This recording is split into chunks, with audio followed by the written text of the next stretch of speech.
Welcome back, everyone. This is our third and final video for Chapter 10.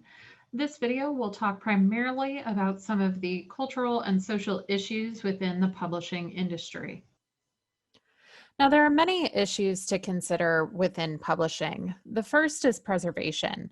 As we've looked at the history of publishing and books, it's really important that we continue to preserve not only the physical copies of books, but also providing digitization for those historical documents. So the Google Books is the most extensive digitization project going on right now, where Digital Public Libraries of America is made up of many nonprofit archives that then works to preserve these famous works.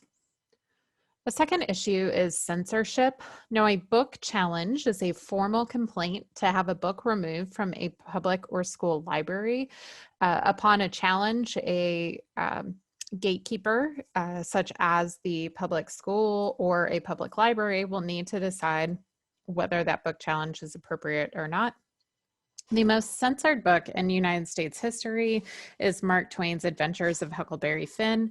However, you can see many examples of the most challenged books within recent decades, including Maya Angelou's I Know Why the Caged Bird Sings, To Kill a Mockingbird, Diary of a Young Girl, Charlotte's Web, and even The Adventures of Captain Underpants.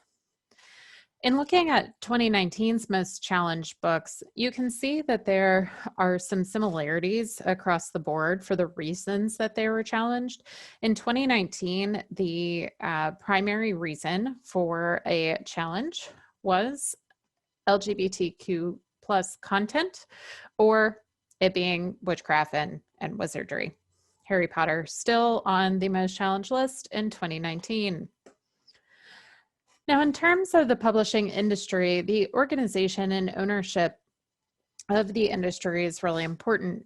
Acquisition managers or acquisition editors are those that seek out and sign authors. They're the ones that handle the subsidiary rights, such as a screenplay or movie or TV adaptation of their book.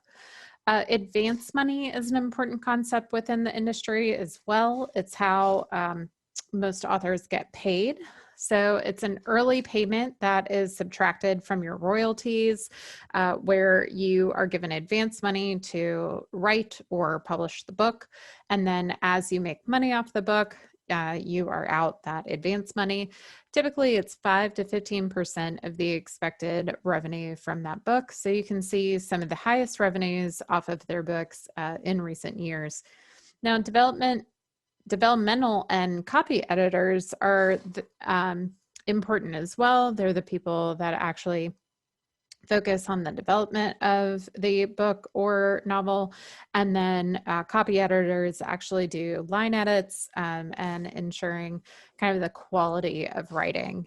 Design managers are also important. They typically are ones who work with the authors to ensure that the designs are reflective of what they want. So there are about 5 publishing houses that own 3/4 of the public publishing industry. Those include Penguin Random House, Hachette, Harper & Collins, Macmillan, and Simon & Schuster. Now, this limited ownership, which is a form of media convergence, is especially troubling when you look at diversity within publishing, because especially in terms of racial dynamics, 75% of the publishing industry is white. It's primarily cis women. It is primarily straight, and is primarily not disabled. And yet, because books have such a large impact on our world, it's important that the industry becomes more reflective of the community of readers. This is particularly true of African American representation within the industry. You can see that only 5% of authors who are given book deals are actually Black. Then literary agents, editorial teams, marketing and publicity, sales, reviewers. There's such a lack of diversity in the publishing industry, and it's something that has been heavily criticized in recent years. Why does it matter? Well, when you don't have representation and diversity within your organization, it means your products are going to be less diverse because you're not trying to pull in as many diverse voices. For example, main characters in US children's literature are overwhelmingly white. And so if you are like my godchildren who are African American, you're not really seeing yourself when you open up a children's book, when you're looking for heroes or adventures for you to read about. And so the lack of representation across the publishing industry is very disheartening and something that needs to change in future years. In terms of how to sell books, there are three primary ways to do this. The first is through bookstores, brick and mortars. This is like your Barnes and Nobles or Books A Million. Now, print sales dropped slightly, only by about 1% in 2019, but independent bookstore numbers were actually up. So while the larger retailers were declining, independent bookstores were going up as people were trying to shop local. However, many of those independent bookstores and independent, like small publishing houses, are actually suffering because of COVID-19. So it's something we need to consider and keep an eye on. If you're really a book fan, if you are a bookworm and just absolutely love books, you need to go to Argentina. Buenos Aires has the most bookstores per capita than any other city around the world. So just keep that in mind. And a term that you need to know as you're navigating through our readings talk about dumps. And I just wanted to make sure you understood that the term dumps are large cardboard displays like the one you see on the right, where you're trying to sell books. This is typically used in grocery stores or pharmacies in order to sell books in non-traditional bookstores. Now, Amazon or digital sales are a large part of how to sell books. Amazon, which was created by Jeff Bezos in 1995, actually holds 72% of the US online book sale market as of 2018. In 2017, that was only 45% of all print sales. And so you can see how much hold Amazon really has between sales of print books, audiobooks, and ebooks.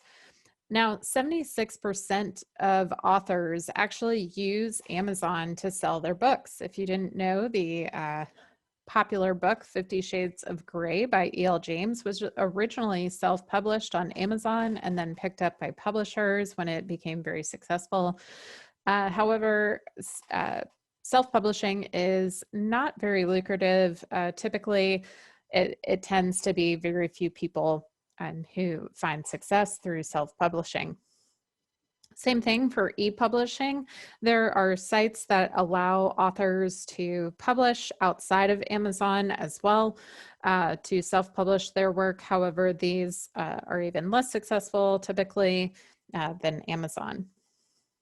Now you can see how total sales of print books has changed in recent years, especially due to COVID-19. So you can see year to year from 2019 to 2020, there was a 3.6% increase, which is pretty high. And then even from July 18th to the previous week, it was up 16%. So COVID-19 and the quarantines really caused a large increase in readership.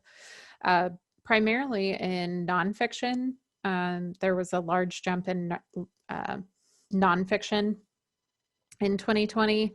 Adult fiction is always a very popular genre.